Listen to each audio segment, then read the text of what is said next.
All credit to Ohio State. They played an excellent game offensively in terms of sharing the ball, and they imposed their will physically on the boards. You know, it was just a difference in the game, especially early.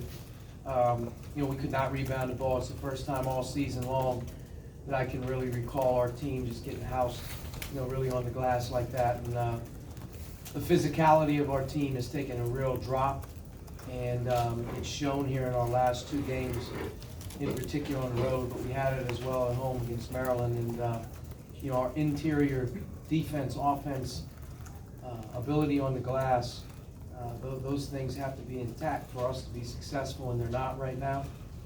And then you know, you compound two odd halves offensively for us. Turned it over in the first half, you know, again too much, and then the second half we actually did a pretty good job of running some stuff, playing together, and got some baskets to go. But you know, it's just an odd thing. Teams go through highs and lows, and then sometimes teams, you know, really find their niche. And this team sort of has hit a pothole, so to speak. You know, but in every season, you know, the story's never written until the end. But you know, we're going to have to change paths here and change course of how we're playing. And you know, the only group that can really get themselves out of it is us. Like every team that kind of goes through it, you find your tough guys, you find your togetherness, and you have to find a sort of a way to break through in the moment of truth. And you know, for us, as we get back, our next opportunity is Purdue at home, and nothing's going to be more than that day. Zach? Sure.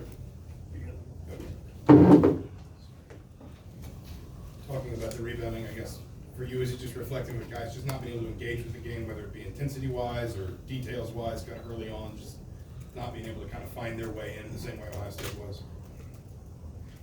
I would just say that, you know, that our team has to be successful doing a number of things: getting to the foul line, rebounding, not turning it over, obviously playing extremely hard, the things we talked about.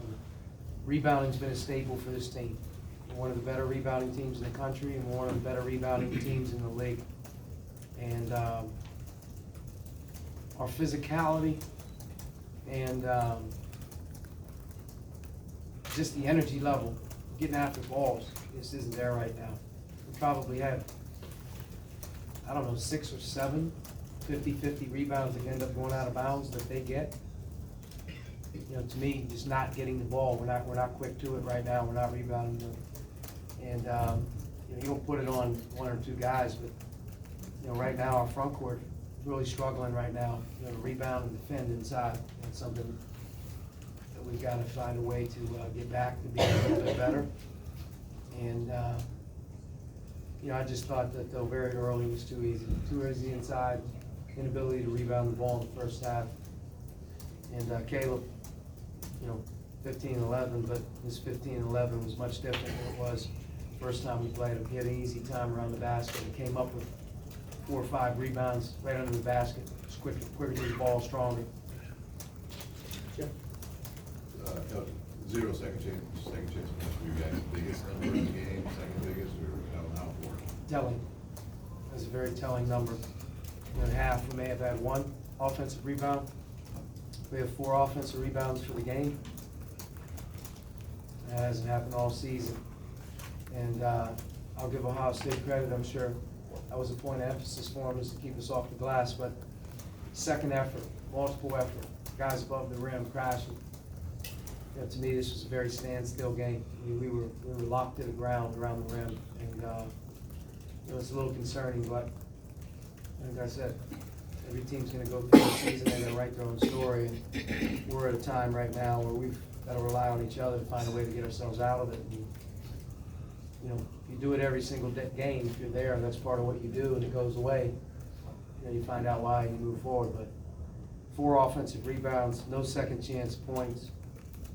You know, I'm sure they were blocking out, but they've tried to block us out before. Every other game that we've played too, we found a way to get on the board. So it's a definite problem right now. Coach, you mentioned the lack of physicality.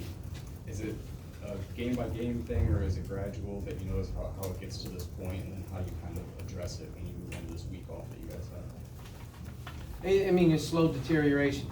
You know, I thought we were as physical as we needed to be last week against Michigan State.